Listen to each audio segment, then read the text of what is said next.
everything in the world has to be born, a version of it has to die to come back even stronger and better than the last time.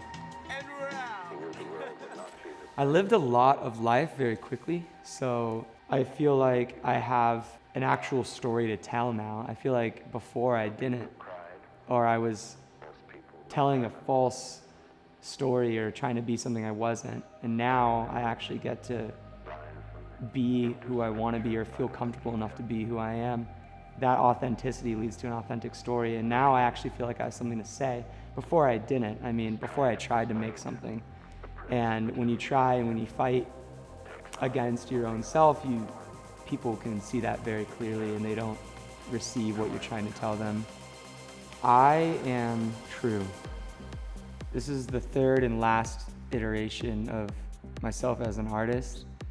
And a lot of the messaging behind what I write and behind what I emanate is birth and rebirth, death and rebirth.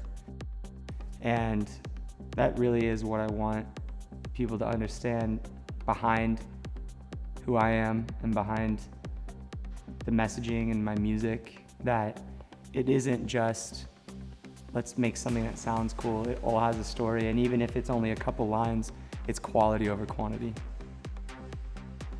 I had an identity crisis, trying to figure out who I was, what am I doing, what is like my place in the universe, why am I doing what I'm doing?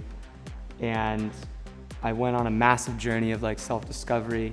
And a buddy of mine called me Trou, and I was like, why Trou? He's like, you're a troubadour. I was like, that's what you are. You're an archetype, and you're coming into yourself as a troubadour.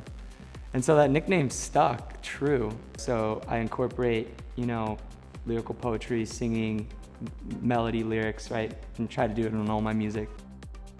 This is the first time I actually feel like I have a story to talk about. It's really my story. I want people to feel empowered to challenge their way of thinking. I want to challenge people's way of thinking. I want them to challenge mine. I want to offer myself as a servant to the people, as someone that is offering and giving forms of physical, mental, emotional, sonic levels of art that touch their lives in a deeper way. Build a community. Anybody that is going to be at my shows or with me live, or as we travel around the world, is going to be a part of something bigger than just themselves. Basically, you could think of it as a universal consciousness of people that are trying to better themselves and work on themselves from within. I'm excited, grateful, euphoric to share my journey with everybody and to see where this thing goes in a year from now. I can't wait to experience this beautiful world with so many beautiful people. See what fruits it bears.